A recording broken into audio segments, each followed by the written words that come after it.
আমার পেছনে যে মসজিদটা তোমরা দেখতে পাচ্ছ, কোনো বংশধরদের বা তাদেরই কোনো মানুষদের কিন্তু সমাধিস্থল কিন্তু এটা। যে স্পটটা তোমরা দেখতে পাচ্ছ, আমরা এখন যাব, যেহেতু এখনো খোলেনি। এই যে দেখো রাজহাঁস, সুন্দর একটা ইউরোপ কোয়ালিটির বা ইউরোপিয়ান কোয়ালিটির বাড়ি থাকতে পারে, সেটা কিন্তু তোমরা হয়তো না আসলে বুঝতে পারবে না। অভাব, আর এই জায়গাটার থেকেই কিন্তু তারা যুদ্ধ করতে রওনা হয়েছিল।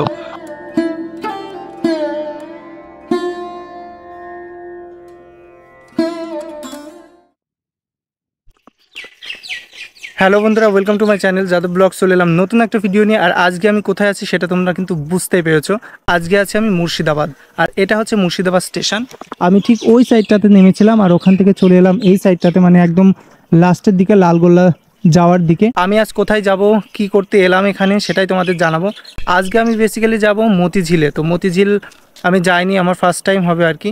তো এখান থেকে কিভাবে যেতে হয় আর ওখানে গিয়ে তোমরা কি কি দেখবে সব কিছু নিয়েই থাকছে আজকের ভিডিওটা। তো চলো শুটকে চলে এলাম। এই যে রেল গেট, তো রেল গেটের এখানে, তো এখান থেকে বেসিক্যালি অটো টোটো সব কিছুই কিন্তু যায়। তো রেল গেটটা পার হয়ে গেলাম এবং এখান থেকে টোটো ধরবো, টোটো ধরে কিন্তু চলে যাব মতিঝিল। এখান থেকে মানে মুর্শিদাবাদ স্টেশন থেকে মতিঝিল পর্যন্ত কিন্তু পার পার্সন 20 টাকা করে ভাড়া, সেটা হয়তো তোমরা সকলেই জানো। তো এখান থেকে ডিস্টেন্স কিন্তু বেশি একটা দূরে না, ওই 2 থেকে 2.5 কিলোমিটার মতনই আর কি।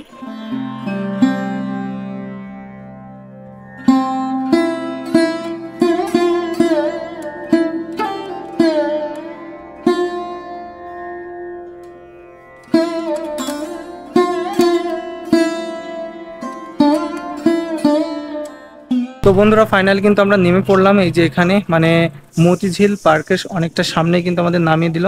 আর এখান থেকে আমরা কিছু খেয়ে নেব, কারণ সকালে অনেকটা দূরের থেকে এসেছি, প্রায় 3-3.5 ঘন্টার জার্নি করে। তো যাই হোক, এখান থেকে কিছু খেয়ে নিয়ে, এই যে হোটেলটা দেখা যাচ্ছে, এই হোটেল থেকে কিছু খেয়ে নেব এবং এখান থেকে খেয়ে নিয়েই কিন্তু আমরা বেরিয়ে পড়বো একদম পার্কের ভিতরে। সকাল সকাল এই যে পরোটা নিয়ে নিলাম, এখানে পরোটা আছে আর আলুর দম আছে, আর পরোটার সাইজটা কিন্তু অনেকটাই বড়। তো জয়দেব পরোটা প্রথম দেখলে তাই না? আমি বানালাম।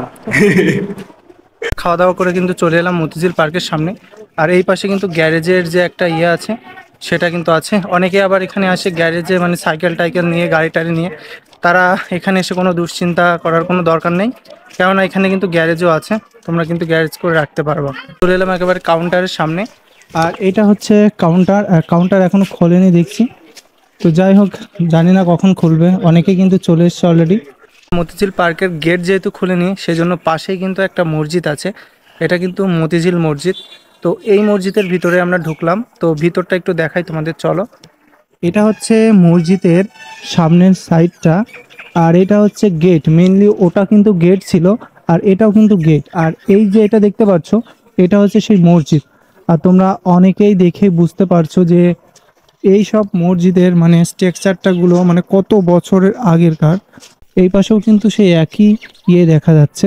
খুব ভালো লাগছে এই জায়গাটা। তো বন্ধুরা, মসজিদের ভিতরে প্রবেশ করে একটা গাছ দেখতে পেলাম, সেটা হচ্ছে কামিনী গাছ। তো দেখো, আমি খুব কমই দেখেছি, কারণ কামিনী গাছ সচরাচর যেখানে সেখানে কিন্তু দেখা যায় না। তবে দেখো গাছটা কিন্তু খুবই সুন্দর লাগছে, এখন অনেকগুলো ফুল ফুটে রয়েছে কিন্তু এখানে। আর এই চারপাশের পরিবেশটা দেখো, একেবারে খুবই সুন্দর।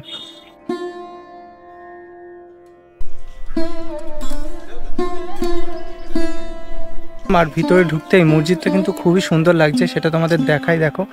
তো এইটা হচ্ছে ফ্রন্ট সাইড। তো ফ্রন্ট সাইডটা তোমরা দেখো কতটা সুন্দর লাগছে কিন্তু এই মসজিদটা। আর এইটা কিন্তু এখানকার মসজিদ, এখানকে বললো যে মতিঝিলের যে মসজিদ, সেই মসজিদটা। আর এখানে কিন্তু 3-4টে সমাধিও দেখতে পাচ্ছি।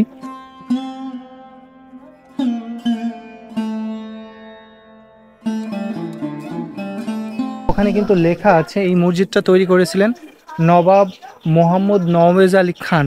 তিনি কিন্তু 1750 খ্রিস্টাব্দে এই মসজিদটা নির্মাণ করেন। আর আমার মনে হচ্ছে তাদেরই কোনো বংশধরদের বা তাদেরই কোনো মানুষদের কিন্তু সমাধিস্থল কিন্তু এটা। এখানে এর সাইডে কিন্তু একটা পুরনো স্ট্রাকচার আছে, যেটা হয়তো বা সেই সময়কার মসজিদ বা অন্যান্য কোনো কিছু ছিল। একটা স্ট্রাকচার সম্ভবত কোনো মসজিদ হতে পারে না, এটা কিন্তু কোনো একটা স্ট্রাকচারই হবে। সেই কিসের স্ট্রাকচার সেটা আমি হয়তো বা তোমাদের বলতে পারছি না সঠিকলি। তো দেখো এখানেও কিন্তু চুন সুরকির কাজ করা হয়েছে, সেটা কিন্তু একেবারে স্পষ্টভাবেই বোঝা যাচ্ছে। আর মসজিদটা কিন্তু খুবই সুন্দর লাগছে দূরের থেকে। মসজিদটা দিকে বেরিয়ে গেলাম, এবার মসজিদের ঠিক সামনেই কিন্তু যে অশ্বক্ষুর আকৃতির যে হ্রদটা মতিঝিলের যে মেইন আকর্ষণ যেটা, সেটাই কিন্তু তোমরা দেখতে পারবে।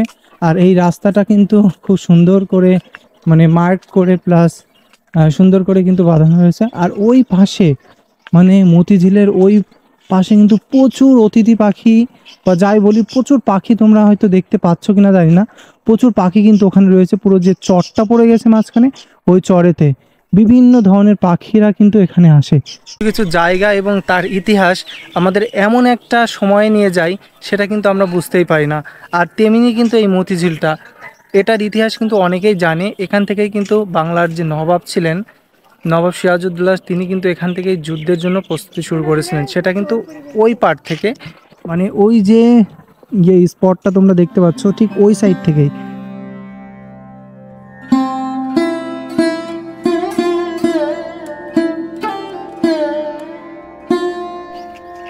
তোমার নাম কি? আসুন। তুমি কোন ক্লাসে পড়ো? দিয়ে তাই, এখানে কেমন লাগে তোমার? ভালো লাগে? ওই ওই ওই ইয়েতে যাও, পার্কে যাও, মতিঝিল পার্কে যেতে লিয়া দেয় না? যায়, হ্যাঁ, হুজুর লিয়া যায়। নিয়ে যাও। তোমার বাড়ি কোথায়? এখানে? বরফখানা, তোমার বাড়ি কোথায়? বরফখানা। পরক্ষণে। তুমিও এখানেই পড়ো? ও আচ্ছা, ভালো করে পড়বা। হ্যাঁ, এখানে এসে একটা জিনিস দেখলাম, সেটা হচ্ছে রাজহাঁস। এই যে দেখো রাজহাঁস, আমি এই রাজহাঁস দেখেছিলাম আরেকটাতে ভিডিও, সেটা হচ্ছে একটা দ্বীপে গিয়েছিলাম, তোমাদের হয়তো বা দেখিয়েছিলাম। সেই রাজহাঁসটা কিন্তু আমাকে তাড়া করেছিল, কিন্তু এই রাজহাঁস কিন্তু তাড়া করে না, বেশ ভালোই দেখছি।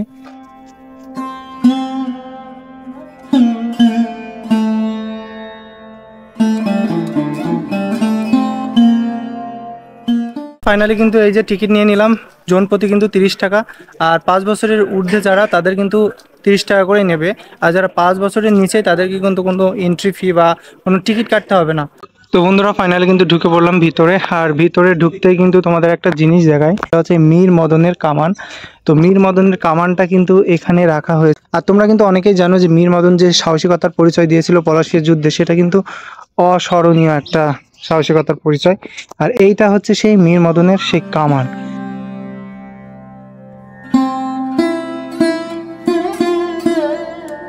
এইটা হলো মেইন গেট। আর আমরা মেইন গেটের থেকে কিন্তু একেবারে ঢুকেই কিন্তু এই যে এই সাইডে কামানটা দেখালাম। আমাদের যে ক্যামেরাটা ছিল গোপ্রো আর অ্যাকশনটা, সেটা কিন্তু ভিতরে অ্যালাউড নেই। এখানে ঘন্টা প্রতি কিন্তু বলছে 1500 টাকা করে দিতে হবে ভিডিও করার জন্য। এই জন্যই ফোনে বাধ্য হলাম করতে আর কি। তো সামনের জিনিসটা তোমাকে দেখাই, মানে একদম যে মতিঝিলের যে সামনের গেট থেকে শুরু করে যে জায়গাটা, সেটা কিন্তু খুব সুন্দরভাবে সাজিয়েছে, সেটাই তোমাদের দেখাই। এই দেখো, খুব সুন্দর লাগছে কিন্তু এই জায়গাটা। মানে এই স্ট্রিটটা কিন্তু খুবই সুন্দর। আর এই পাশে কিন্তু একটা আমরা যে স্ট্যাচুটা দেখতে পাচ্ছ এখানে, এই স্ট্যাচুটা কিন্তু মুর্শিদ কুলির খান। এই মুর্শিদ কুলি খান কিন্তু একটা ব্রাহ্মণ পরিবারে জন্মগ্রহণ করেছিলেন এবং তাকে পালন করেছিলেন কিন্তু ঔরঙ্গজেব। আর এইটা হচ্ছে সেই রোড। এই পথ ধরে আমরা চলে যাব মেইন যে জায়গাটা, ঠিক সেখানে। কতটা সুন্দর লাগছে সেটা তোমরা হয়তো দেখেই বুঝতে পারছো। আর এইটা কিন্তু প্রকৃতি তীর্থ স্টেশন।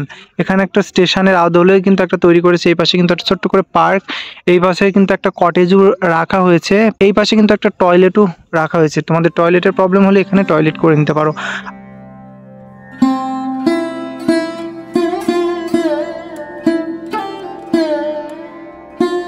জায়গাটা দেখো কতটা সুন্দর লাগছে, চারিদিকে কিন্তু গাছ টাছ রয়েছে, সুন্দরভাবে কিন্তু সজ্জিত রয়েছে পুরো উদ্যানটা। আর এই সাইডে কিন্তু যে একটা রাস্তা চলে গেল, সেটা কিন্তু দিয়ে প্রত্যেকটা সময় কিন্তু মানুষ এখানে যাতায়াত করে এবং এখানে যারা কাপল বিশেষ করে, তারা কিন্তু এখানে এসে সব সময় টাইম স্পেন্ড করে।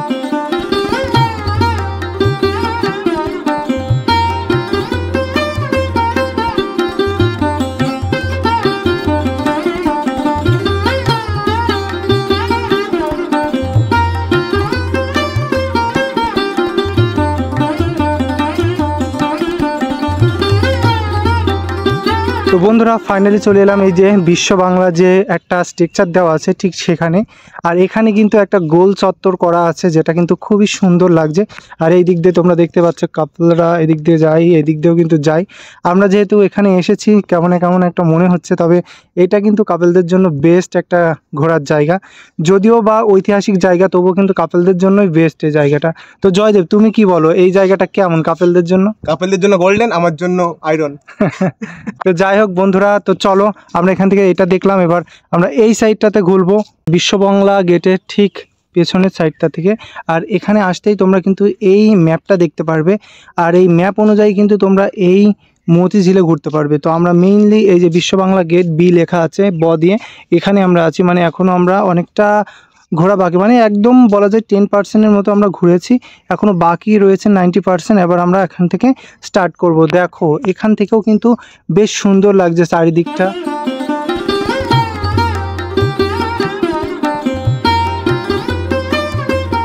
দেখা যাচ্ছে যে বিশ্ব বাংলার যে মেইন ফলকটা, ওখান থেকে কিন্তু আমরা এই সাইডে চলে এলাম।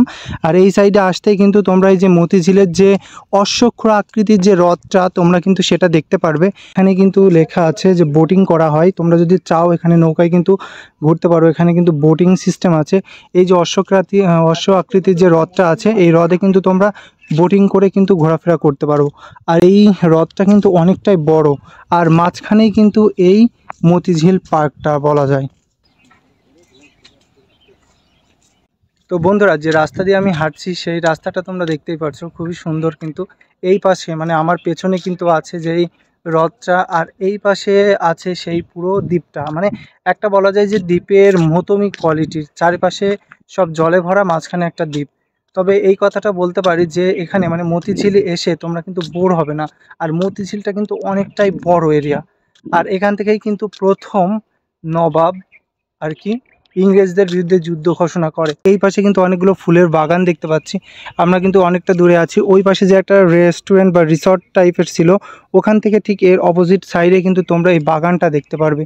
অসংখ্য ফুল কিন্তু আছে এই বাগানটাতে। তো বলা যায় যে এই জায়গাটা কিন্তু ঘোরার জন্য একেবারে পারফেক্ট একটা জায়গা। ওই দূরে কিন্তু তোমরা অনেক বকের শাড়ি দেখতে পাচ্ছ।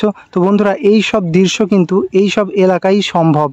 মানে এক তো এই সাইডটা এত সৌন্দর্য ভরা, তারপরে কিন্তু ওই যে বকের শাড়িটা জাস্ট অসাম লাগছে।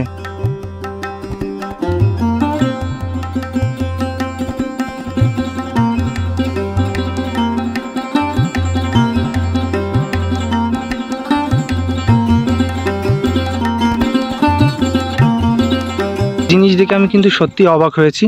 এই যে তোমরা যে প্রাচীর মানে কাঠের যে প্রাচীরটা দেখতে পাচ্ছ, এটা কিন্তু বলা যায় যে একদম ইউরোপিয়ান স্টাইলে কিন্তু করা। এই যে ঘরটা তোমরা দেখতে পাচ্ছ না, এই ঘরটাও কিন্তু একদম ইউরোপিয়ান যে স্টাইলগুলো হয় সেই স্টাইলে করা। যদিও কংক্রিটের তৈরি, তবুও মনে হচ্ছে কাঠ দিয়ে তৈরি, এমন একটা সিস্টেম করা। আর এই প্রাচীরটা মানে এই দেওয়ালটা কিন্তু খুব সুন্দর লাগছে, বেড়াটা যাই বলি একেবারে অসাধারণ। এগুলো মনে হচ্ছে তালের ফল, কিন্তু সঠিকটা বলতে পারছি না এটা কিসের ফল। তোমরা কিন্তু জানলে অবশ্যই জানিও। অনেকটা তাল গাছের মতনই কিন্তু এই গাছটা, তবুও কিন্তু বুঝতে পারছি না এটা আসলে ফলটা কিসের।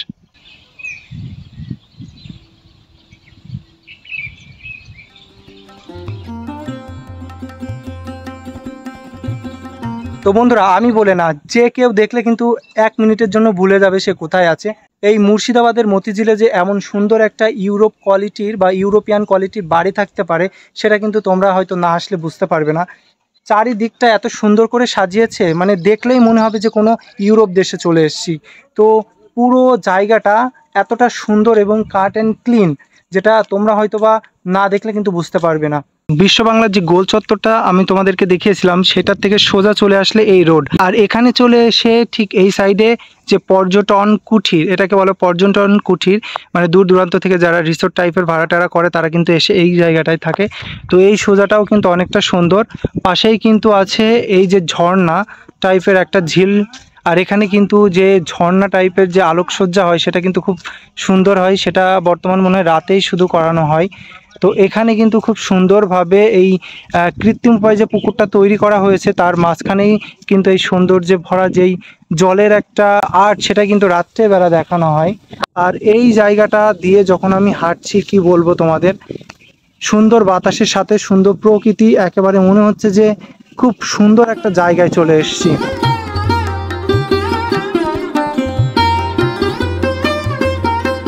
এখানেই তোমরা দেখতে পারবে নবাব সিরাজউদ্দৌলার যে স্ট্রাকচারটা বা মূর্তিটা সেটা কিন্তু এখানে আছে। আর এখানে কিন্তু সব এই সাইনবোর্ডে লেখা আছে তিনি কি কি করেছিলেন বা কি হয়েছিল, সব কিছু অল ডিটেলসে কিন্তু লেখা আছে। দেখো ওখানে ওই সাইডটা কিন্তু ওয়াচ টাওয়ার দেখা যাচ্ছে, বেশ চারিদিকটাই কিন্তু অনেকটা সৌন্দর্যে ভরা। আর এই পাশে একটা আছে পদ্ম পুকুর, যেটা কিন্তু খুবই সুন্দর, মানে একটা লাগছে, যদিও বা জল টল নেই এখানে, খুব সুন্দর করে কাজও করা নেই, তবু কিন্তু বেশ দারুণ লাগছে। তো বন্ধুরা একেবারে ফাইনাল এবং লাস্ট যে ডেস্টিনেশন ছিল আমাদের এখানে আসার মূল যে জায়গাটা ছিল, আমরা কিন্তু সেই জায়গাটায় চলে এসেছি।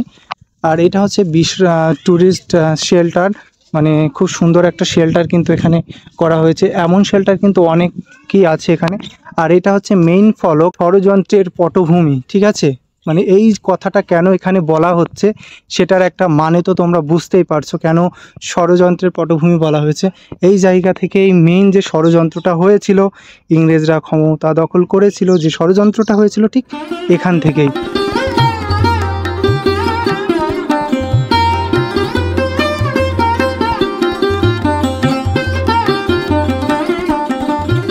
এখানে কিন্তু এখনও ওই সাইডটাতে যে ইটগুলো আছে সেই সময়কার যে প্রাসাদ টাইপের বা যাই বলি না কেন সেইগুলো ছিল, সেইগুলোর কিন্তু অনেকটা স্মৃতি বলা যায় অনেকটা রয়েছে। আর এই পাশেই কিন্তু রয়েছে সেই স্ট্যাচু।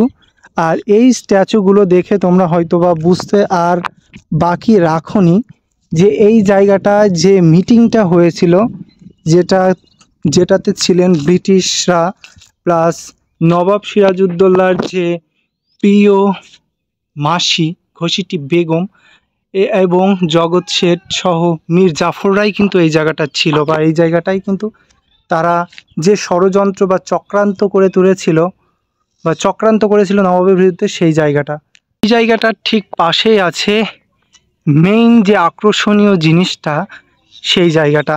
আর এই জায়গাটা হলো নবাব সিরাজউদ্দৌলা ইংরেজদের বিরুদ্ধে যে যুদ্ধ ঘোষণা করেছিলেন, তখন যে যাত্রা করেছিল যুদ্ধের জন্য, সেই জায়গাটা হচ্ছে এই জায়গাটা। আমি এখন দাঁড়িয়ে আছি সেই প্রান্তরে যেখান থেকে আর কি নবাব ইংরেজদের সাথে যুদ্ধ ঘোষণা করেছিল। আর এই জায়গাটার থেকেই কিন্তু তারা যুদ্ধ করতে রওনা হয়েছিল, প্রচুর সৈন্যবাহিনী নিয়ে কিন্তু যুদ্ধ করতে গেছিল, কিন্তু মীর জাফরের, ঘসিটি বেগমের এবং জগৎ শেঠ সহ বিভিন্ন রাজ পরিবারের সদস্যদের জন্য নবাব কিন্তু পরাজিত হয়েছিল মাত্র ৩৫০০ ইংরেজ বাহিনীর সাথে। আর এই জায়গাটা হচ্ছে সেই জায়গাটার একটা স্মৃতি বহন করে।